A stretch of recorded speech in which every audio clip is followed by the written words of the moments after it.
So, how long have you been doing Sobar again?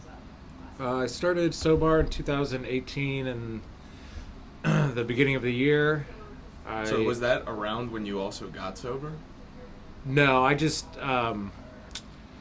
just been I'd moved to Pennsylvania shortly after I got sober to State College and have a history of doing events and putting on different music events and Before you even got sober, you were already be- doing that? before, yeah. So then I started working at Webster's and started putting together events there, and I talked to the owner, Elaine Meter Wilgus, and she was interested in having a alternative to kind of the standard State College late night scene, as was I, and so she and I kind of met a handful of times and brainstormed different concepts of how we could create a space that felt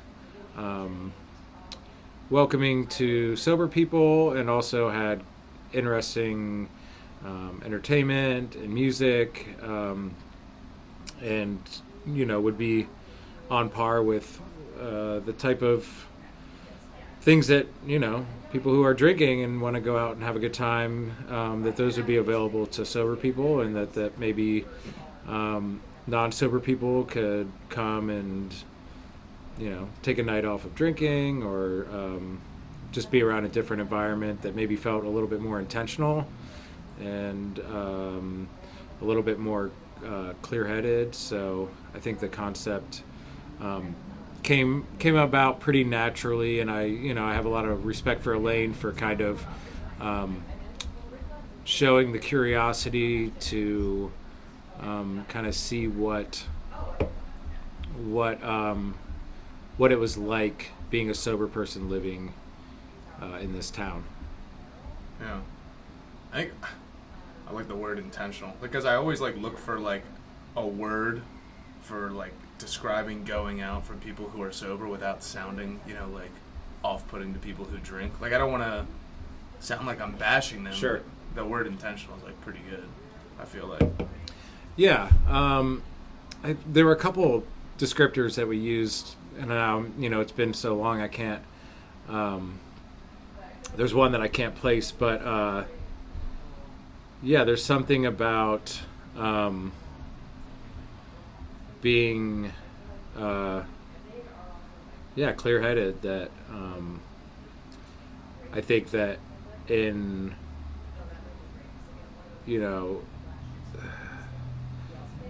within kind of habitual drinking, you can kind of lose a memory of what it's like to you know have a clear head throughout the night, Yeah, and have remember fun everything. being sober too. Yeah, and remember it, and I think the feeling of the next day, not feeling the effects of alcohol, is such a easy reminder of why at least even one night sober is is welcomed sometimes, because you're like, oh man, class was a lot easier, or work was a lot easier, on a particular Thursday. But then there's other aspects of oh, maybe the conversations I was having were more, like you said, intentional, or maybe I enjoyed, being able to focus on conversations late into the night, rather than kind of things turning, just kind of a little bit loose when you're, in a group of friends that are, trying to at least become inebriated, Yeah. Is it also open to under 21 people too? Yeah. So there's... How has it been with here in State College, in general, since 2018 to now? Did it spike? Did it go down at certain points? How's the journey been of this sober pop-up bar? Well, there was COVID, so there was kind of right after we had got off the ground, there was like a immediate mandatory, put it to the side.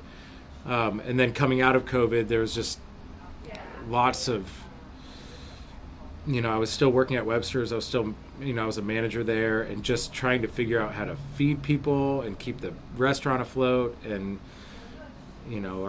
is everything to go? How many tables do we keep in the restaurant? Like all these things were definitely. Because Webster's also has like no windows or anything. Yeah, there was tons of challenges. So even coming out of COVID, it was like a slow rebuilding of what role Sobar was going to have in my life and Elaine's life, and then eventually she had told me just to kind of run with it and to see what it was like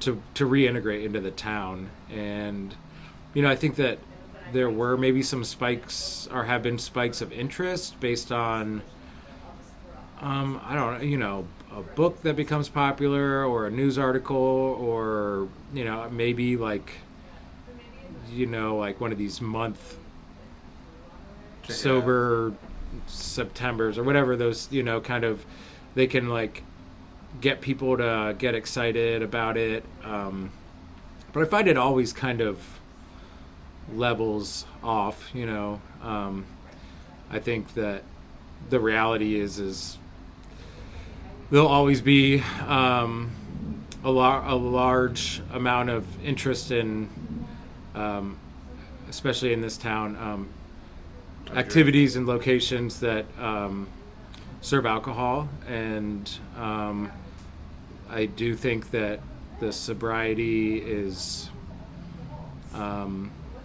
it's on the fringe, and I think that that's what makes this work kind of interesting, is because you're impacting people who don't feel seen. So the kind of payoff is emotionally, or like connecting with another person is higher than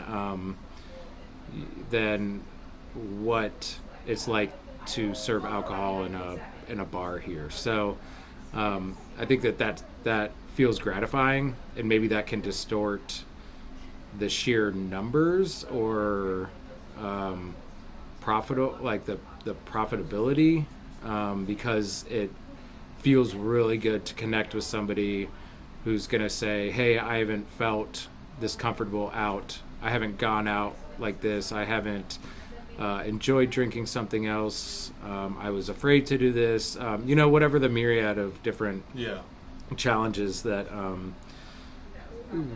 kind of like reinventing your life outside of alcohol, Yeah, I know. Is there like an Instagram for Sobar?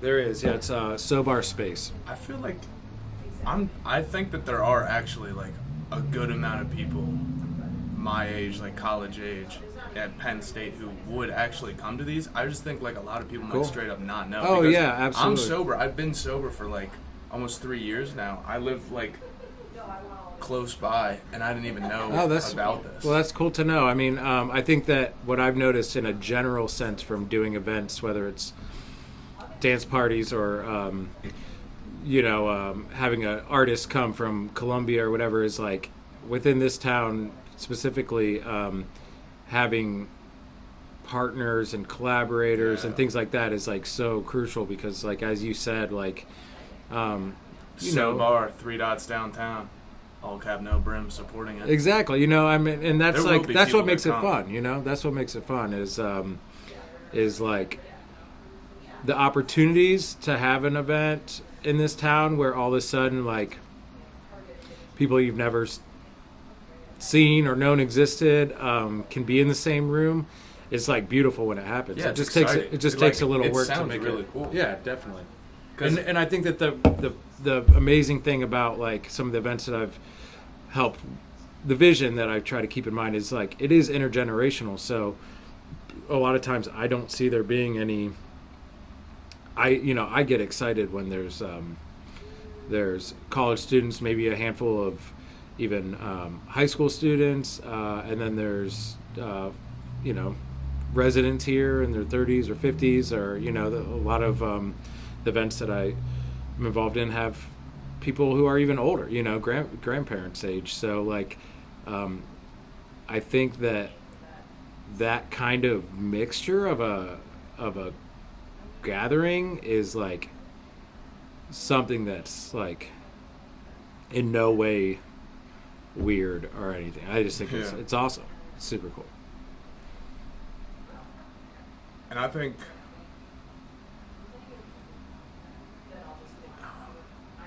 because I try to, because like the thing about it is like it's such low stakes, but I think even people who are interested in taking that night off, like they feel like they'd be some kind of trailblazer. Like if they're in like their pack of 8 friends and they're planning on going to whatever bar there is down here, if they're the one voice that's like, oh, let's go here, I think people blow it up as like such a big thing, like, oh, I want to go to a sober bar, which means like I have a problem. It doesn't even have to be like that. Sure. Oh, sure. And I think that this kind of, when we were off mic, when I was like kind of alluding to the success of having, mocktails and NA options at a bar, and that still is serving, traditional alcoholic drinks, like kind of as you mentioned, like maybe somebody wants to go out and take a Wednesday off, but they're in a group of 7 people. They want their friends to still have the option. They don't want to like kind of make it feel like it's this mandatory thing for everybody. Even if maybe they all still end up getting an NA drink, I think there's like maybe a little bit of like a fear or hesitation of being like, oh, well, I don't want to make everybody not drink. And I think that like there's, I don't really know what like getting around that or getting over that hurdle exactly looks like, other than just like maybe just stringing together enough experiences where you enjoy a night of not drinking with your friends, or just realizing that somebody's putting on dope. There's going to be sweet music there.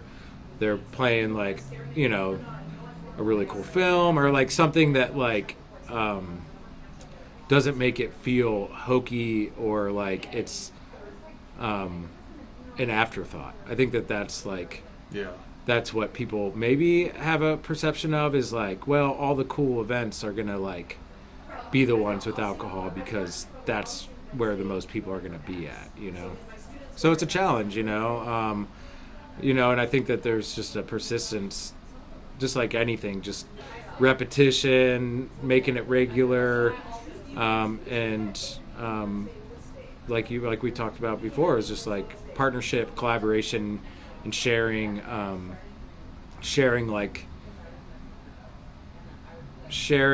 that vision of like what we all want it to be like. So it's not just like one person trying to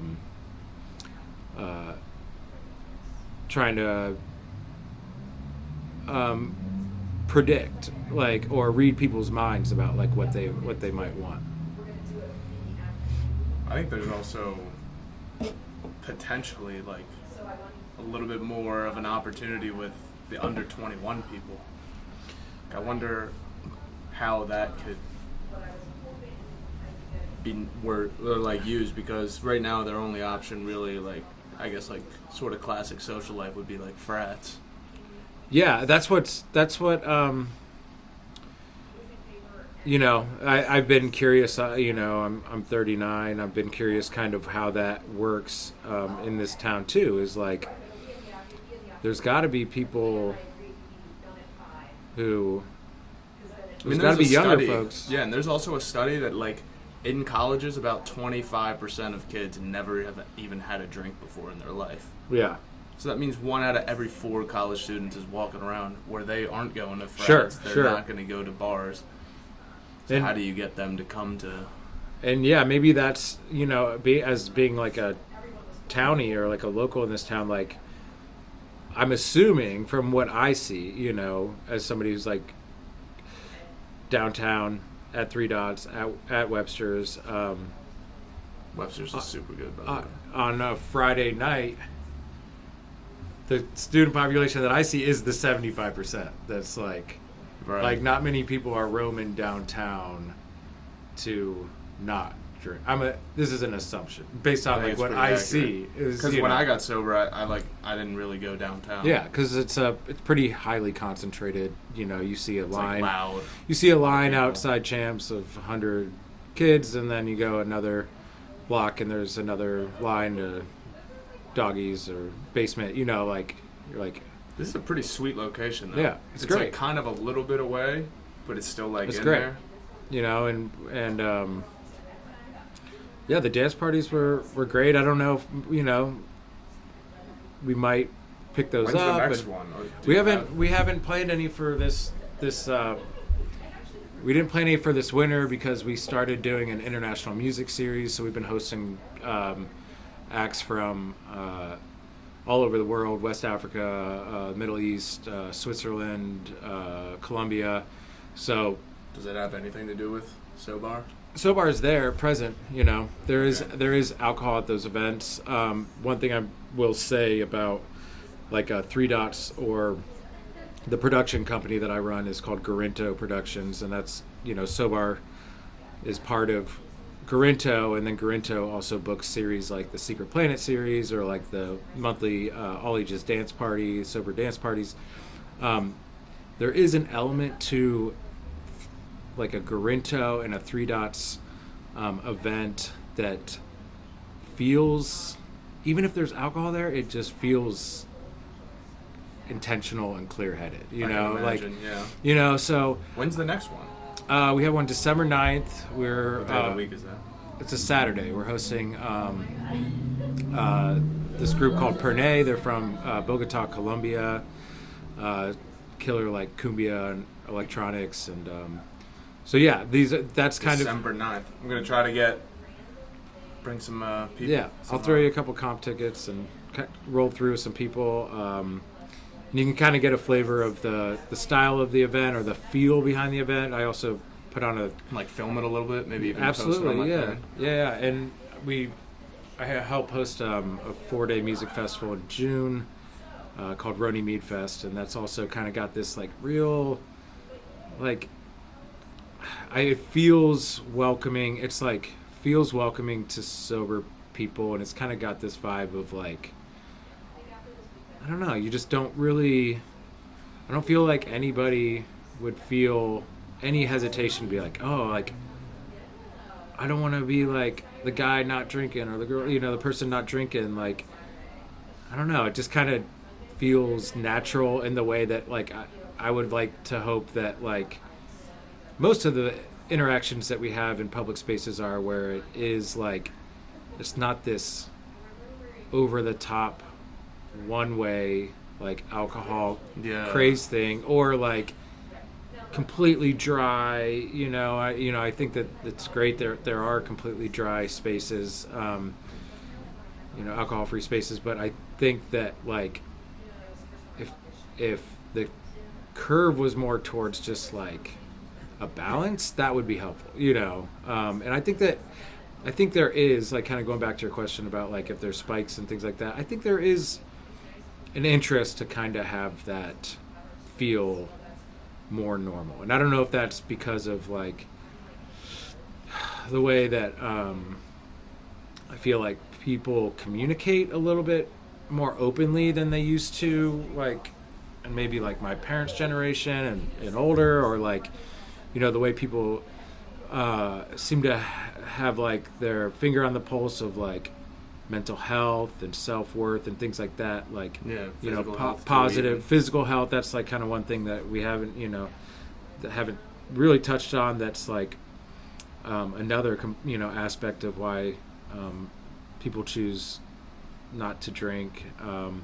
You know, all these things that, like, I think, you know, everybody knows somebody that's been, like, every family's had somebody that's been affected by alcoholism. Like, everybody's been at least like close to somebody that something really bad happened to, and alcohol played a, you know, just like this really borderline devastating or just straight up devastating role in their life. And I think that there's like a bit of like the writings on the wall of like, okay, like let's make people feel, let's respect people's decisions and respect the experiences that they've had, and to what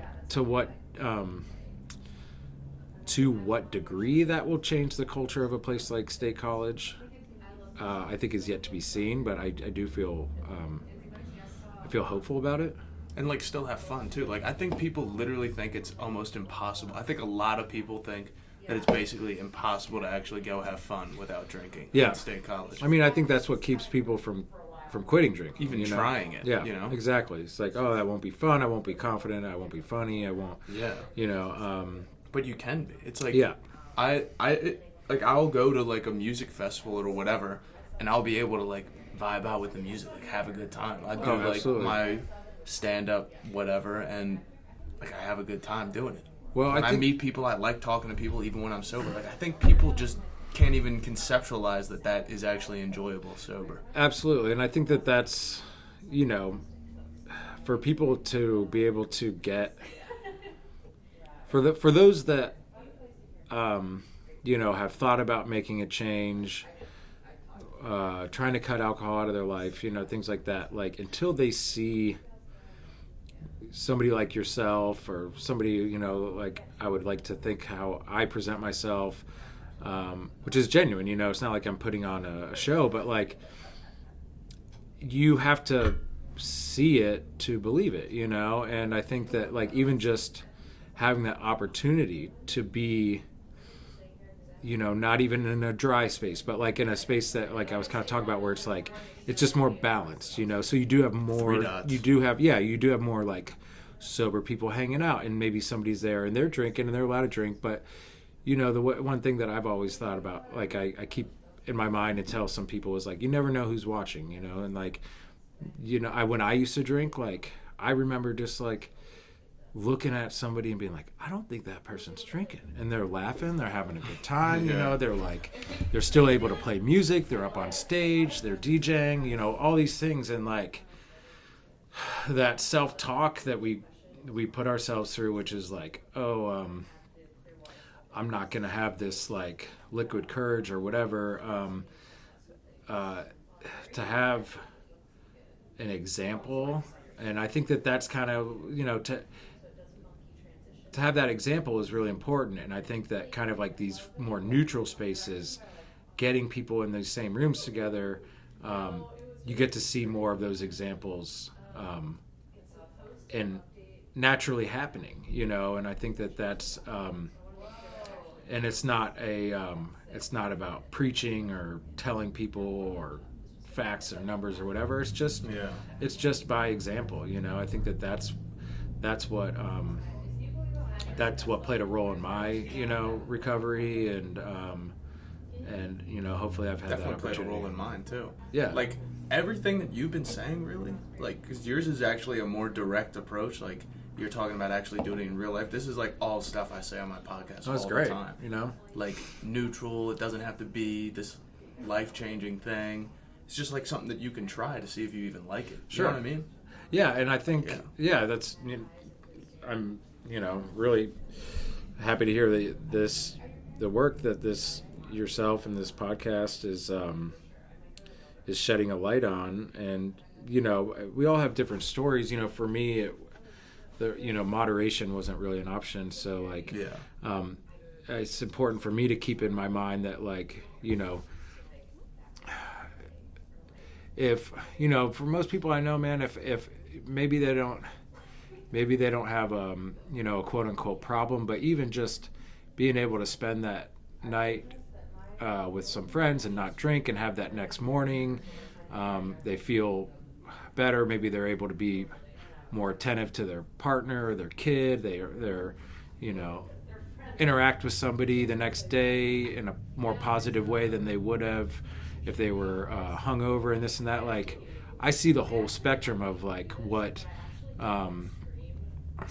like just lack of like the effects of alcohol abuse, what it can do for people, you know. So, you know, I'm not, even though a lot of what I talk about has to do with abstinence and sobriety, like, you know, a lot of people know that there's advantages to maybe not drinking as frequently or as much as they have at certain points in their life, you know. Dude. Exactly. Exactly what I say. Like, right on the mark. That is exactly what I try to say.